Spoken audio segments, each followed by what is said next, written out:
김성주 더불어민주당 정책위원회 수석 부의장이 부산을 찾아 현안 사업 지원을 약속한 윤석열 대통령을 비판했습니다. 김 부의장은 새만금 잼버리 파행 뒤에는 전북 탓으로 모두 돌리며 한 번도 전북을 찾지 않았다고 지적했습니다.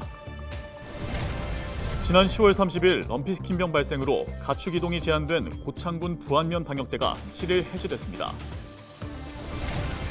태양광 발전 사업을 미끼로 700억 원대 사기 행각을 벌인 업체 대표가 중형을 선고받았습니다. 재판부는 A씨에게 징역 25년을 선고하고 67억 원을 추징했습니다. 소금빵과 소금커피 등 소금을 활용한 이색 음식이 인기를 끌고 있습니다. 고창 지역 천일염으로 만든 소금 사탕이 국내를 넘어 미국과 캐나다까지 수출됩니다.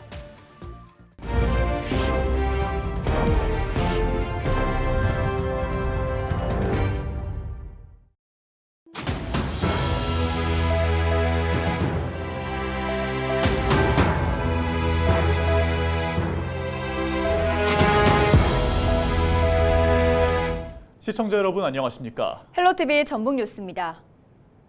지난 10월 30일 럼피스킨병 발생으로 가축 이동이 제한된 고창군 부안면 방역대가 7일 해제됐습니다. 전북도는 럼피스킨 긴급 행동 지침에 따라 고창 부안면 방역대 내 농가 416곳의 이동 제한을 풀고 가축시장 출하를 허용한다고 밝혔습니다. 또 8일부터는 살아있는 소의 이동도 전국으로 가능하지만 흡혈곤충 방제와 소독, 외부인 농장 출입 금지 등 방역 수칙을 지킬 것을 당부했습니다. 김성주 더불어민주당 정책위원회 수석 부의장이 2030 세계 엑스포 유치 실패 뒤 부산을 찾아 현안 사업 지원을 약속한 윤석열 대통령을 향해 날선 비판을 쏟아냈습니다. 김 부의장은 7일 국회에서 열린 당 정책조정회의에서 윤 대통령이 엑스포 부산 유치 실패로 국민을 실망시켜 죄송하다고 사과하고 부산에 달려가 지역 현안을 챙기겠다고 했다며 이같이 말했습니다. 이어 새만금 잼버리 파행 뒤 문재인 정부 탓, 전북 탓으로 모두 돌리며 새만금 예산을 대폭 삭감하고 한 번도 전북을 찾지 않았다고 비판했습니다. 그러면서 윤 대통령은 국민이 항상 옳다고 반성의 메시지를 냈지만 그 국민은 날 지지하는 국민만 얘기하는 것으로 보인다고 말했습니다. 소금빵과 소금커피 등 소금을 활용한 이색 음식이 인기를 끌고 있는데요. 고창 지역 천일염으로 만든 소금 사탕이 국내를 넘어 미국과 캐나다까지 수출됩니다. 우리 지역 특산물의 변신, 이나라 기자가 소개합니다. 은은한 보랏빛이 감도는 동그란 사탕은 소금 사탕입니다. 고창의 특산물 천일염과 복분자 농축액을 넣어 만든 사탕으로 고창 해리농협에서 지난해 출시했습니다. 고창 천일염으로 만든 소금 사탕입니다. 짭조름하고 달콤한 것이 남녀노소가 좋아할 맛입니다. 소금 사탕엔 천일염 1.5%가 들어가 있어 땀을 많이 흘리는 근로자들이나 운동선수들이 먹으면 탈수를 막을 수 있습니다. 그래서 택배원과 영농철 농업인에게 인기를 끌고 있는데 이젠 국내를 넘어 미국과 캐나다까지 수출돼 현지 마트에서 판매될 예정입니다. 농협은 해외 소비자 반응을 보고 수출을 확대할 계획입니다. 고창은 전 지역이 유네스코 청정지역으로 지정이 된 만큼 그쪽에서 생산된 소금을 가지고 저희 해리농협 천일염 가공사업소에서 가공을 한 소금이기 때문에요.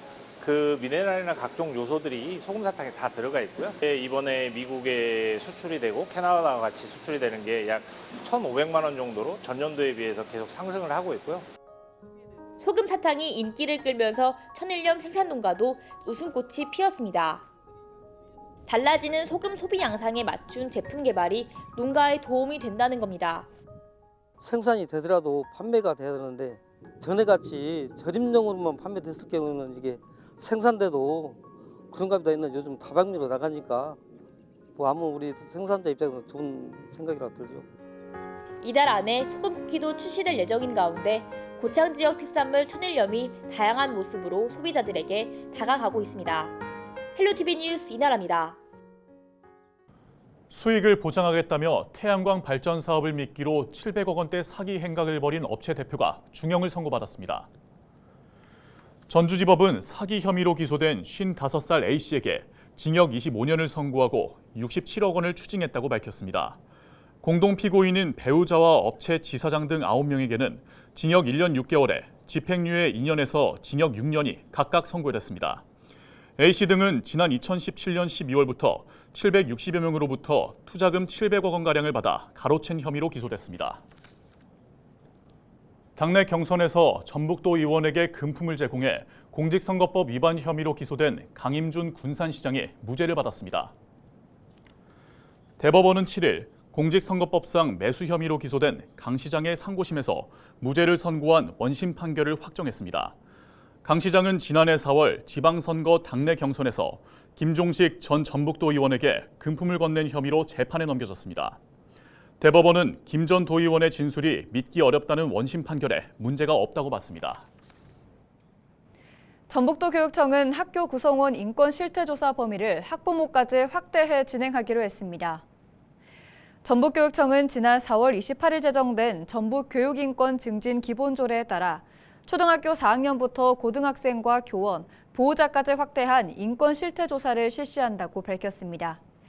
설문 문항은 2023년 한 해 동안 내가 경험한 인권과 학교에서 경험하는 인권, 내가 생각하는 나의 인권의식으로 구성되어 있습니다. 이번 조사에는 교원의 인권 실태 현황과 함께 학부모를 대상으로 한 인권 실태 조사가 추가됐습니다.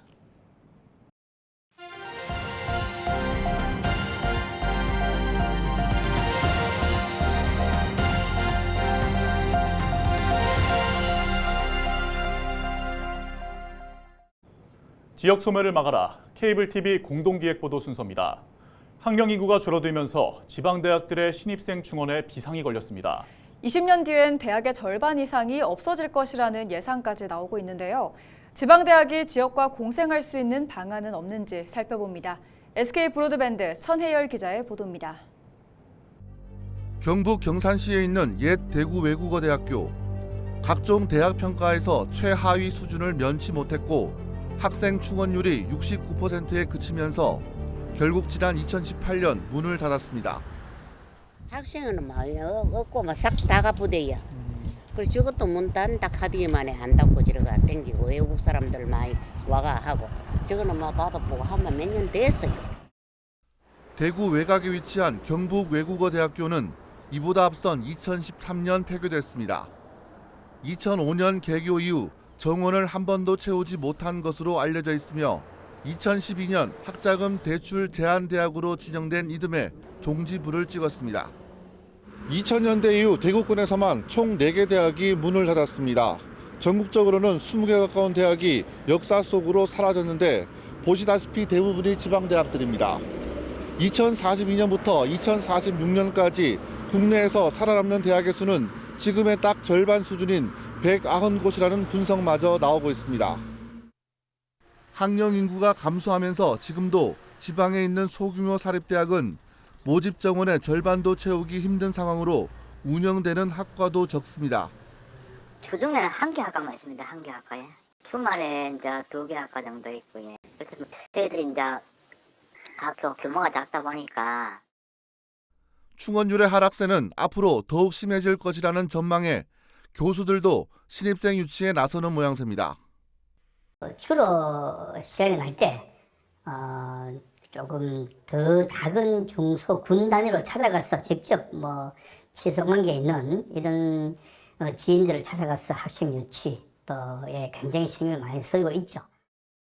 관건은 이런 위기를 기회로 삼고 어떻게 극복해 나가느냐입니다. 유사학과 통폐합도 하고 학문 분야 간에 그 수요에 따른 정원 조정도 하고요. 그런 수많은 작업들을 조용하게 그러면서도 선제적으로 했기 때문에 입학 업무에 있어서 효과가 좀 있었지 않는가 싶고요. 지방대학의 소멸을 막기 위해서 지자체와 기업의 혁신 생태계 구축이 요구되고 있습니다. 이를 위해 정부 차원의 적극적인 관심과 대책이 뒷받침되어야 한다는 주장이 설득력을 얻고 있습니다. BTV 뉴스 천혜열입니다. 학령 인구가 줄면서 폐교 위기를 맞은 건 지방대학뿐만이 아닙니다. 농어촌 소규모 학교들도 비슷한 고민을 하고 있는데요. 이런 가운데 학생들이 오고 싶은 학교로 탈바꿈한 곳이 있다고 합니다. HCN 이완종 기자가 소개합니다. 조금은 서툴지만 익숙한 피아노 음율이 학교에 울려 퍼집니다. 피아니스트 김광민의 학교 가는 길. 쉬는 시간 아이들이 복도에 마련된 피아노 건반을 자유롭게 두드리는 소리입니다. 또 다른 공간에선 연극 연습이 한창. 학생들이 한데 모여 혼신의 연기를 펼치는데 다소 낯선 모습이지만 아이들에겐 익숙하기만 합니다. 매년마다 예술활동으로 연극했었는데 연극할 때마다 연기하는 게 어렵고 대본 짜는 게 어렵고 그래서 항상 어려웠어서 힘들었었는데 결국 마지막엔 무대에 올라서 잘하는 것 같아서 뿌듯한 적이 많았어요. 충북 괴산군 문광초등학교는 지난 2011년 오케스트라 창단을 시작으로 단순 농어촌 학교를 넘어 예술교육 거점 학교로 변화를 시도해왔습니다. 오케스트라뿐만 아니라 연극과 영화 촬영, 로봇 조립 등 학교 교육의 각종 예체능 활동을 접목하면서 올해는 교육부 선정 찾아가고 싶은 농산촌 특색학교로 이름을 올렸습니다.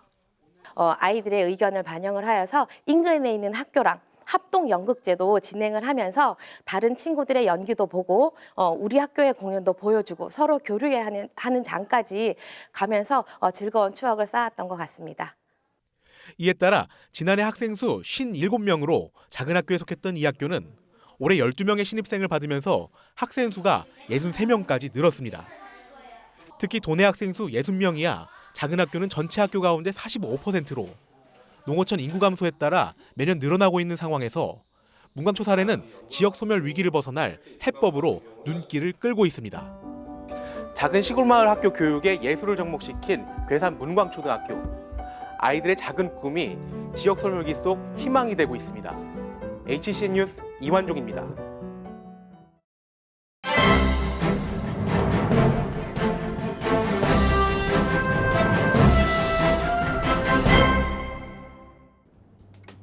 신문브리핑 전북 도민일보 기사입니다. 선거구 획정위원회의 전북 국회의원 의석 축소에 대한 반발이 거세지면서 국회 정개특위 논의 과정에서 전면 재검토가 될 것으로 신문은 관측했습니다. 중앙정치권 관계자는 선거구 획정위의 역할과 관련해 많은 사람들이 선거구 획정위가 국회의원 선거구 획정을 결정하는 것처럼 생각하고 있다며 특히 언론들도 그렇게 생각하고 있어 유권자들이 혼란을 겪고 있다고 하는데요. 그는 선거구 획정위의 설립 목적은 여야의 정치적 이해관계를 떠나 공정하도록 선거구를 획정하는 것인데 이번에는 그렇지 못한 것 같다면서 여야 의원들로 구성된 국회 정개특위에서 선거구 획정이 새롭게 진행될 수 있을 것이라고 밝혔다고 합니다. 또한 민주당 핵심 관계자는 지금까지 국회의원 선거구 획정은 인구 비례를 맞추는 것뿐 아니라 여야의 정치적 균형을 맞춰왔고 국민의힘 강세 지역인 영남권 의석을 늘리면 민주당 텃밭인 호남권에서도 똑같은 비율로 늘려왔다면서 지난 21대 총선 때 전남과 영남 지역의 의석이 각각 한 석씩 늘어났으며 또한 이 과정에서 선거법 위반에도 특례 조항을 적용해 선거구를 획정했다고 신문은 전했습니다. 지금까지 신문브리핑이었습니다. 역사와 아름다운 풍광을 자랑하는 김제 망해사의 국가지정 문화재 명승 지정을 바라는 지역민 염원이 커지고 있습니다. 백제 의자왕 때 세워진 것으로 알려진 망해사는 고지도나 지리서, 일제강점기 우편엽서나 고산 윤선도 작품에도 등장해 예로부터 명승지로 인정받았고 문학적 위상도 컸다는 게 김제시의 설명입니다. 만경강 하구에 자리한 망해사는 새만금 사업으로 바닷물이 담소화되면서 멸종위기종 철새들의 안식처가 되고 있습니다. 김제시는 지난 5월 망해사 일원을 국가지정 문화재 명승으로 지정해 줄 것을 문화재청에 신청했는데요. 김제시 관계자의 설명 직접 들어보시죠.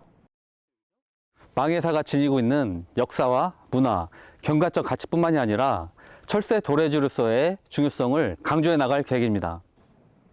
김제시는 망해사가 바다에 대한 기억이자 지역의 활력을 불어넣을 수 있는 희망의 상징으로 인식되고 있다며 시민 염원을 담아 국가 명승 지정에 온 힘을 쏟겠다고 강조했습니다.